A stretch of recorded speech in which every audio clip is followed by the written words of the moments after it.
House Democratic Whip, Steny Hoyer. Congressman, it's great to have you here. And first of all, you just came out of a meeting with your colleagues in the House. I know yesterday your colleague tweeted this photo of you and Nancy Pelosi standing in the rain. It's been rainy in D.C. for a couple days now for the end of the shutdown. Are the votes there to pass a short-term deal? I think the votes are there to open up government. I think the votes are there to make sure the nation pays its debts.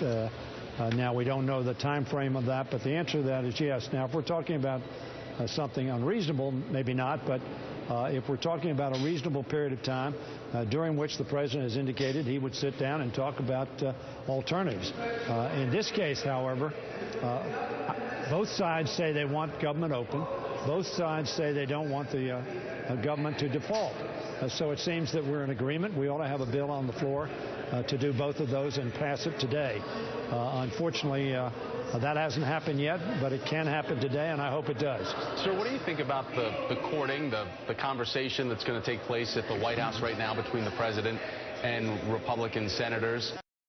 The purpose of this is for the president to really take their temperature, or is it the reverse?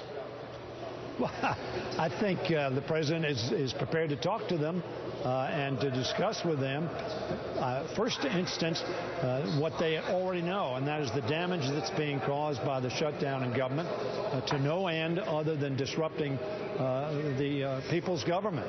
And we see incident after incident where it's causing people to be in danger and to be ill-served. And in terms of the debt limit, I can't imagine there's a senator that will go down the White House that doesn't believe that we need to extend the debt limit and make sure America pays its bills. I'm sure that's what the president's going to say. Look, we need to get those two things done, and then let's talk about a long-term picture. After all, this president has done a lot of negotiating with John Boehner, with senators, spent a lot of time with 8 United States senators talking about what can be done. This is a president who has not indicated an unwillingness to talk.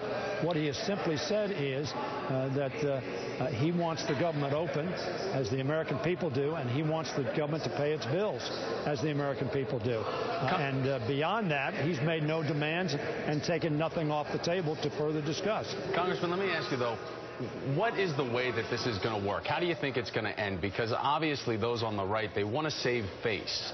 So who's going to be the smartest person in the room to actually provide John Boehner an out of the forest here? Because he seems to not know the way. Well, I thought it was unfortunate that last night, when the president, I haven't talked to the president personally about this, but my view, my understanding is that he clearly made the point that he was willing to talk. He was willing to talk with all items on the table, tax reform, sequester, revenues, just as every other commission or that has looked at this fiscal problem that confronts us in terms of sustainability, and he has said that. I would have hoped that John Boehner would have come out of the White House and said, the president has assured us he's going to sit down, discuss with everything on the table, moving towards a fiscally sustainable result, a la Bowles-Simpson, a la Domenici-Rivlin, a la Gang of Six, all the groups that have talked about how you get from where we are to where we need to be. And I would have hoped he would have come out and claimed victory. I think the president was willing to do that, and the president could have come out and said, yes, they wanted to negotiate on these issues. We're going to do that. There's a perfect forum to do that. The Senate has passed a budget. The House has passed a budget. As you know, regular order is going to conference to discuss the differences. But within the framework of that budget discussion, all of the things that Paul Ryan has talked about, others, Republicans have talked about, and the Democrats have talked about, can be on the table, ready for debate and ready for disposition in a positive way. Congressman Steny Hoyer, we're going to let you get back to work. Thank you, sir. Thank you.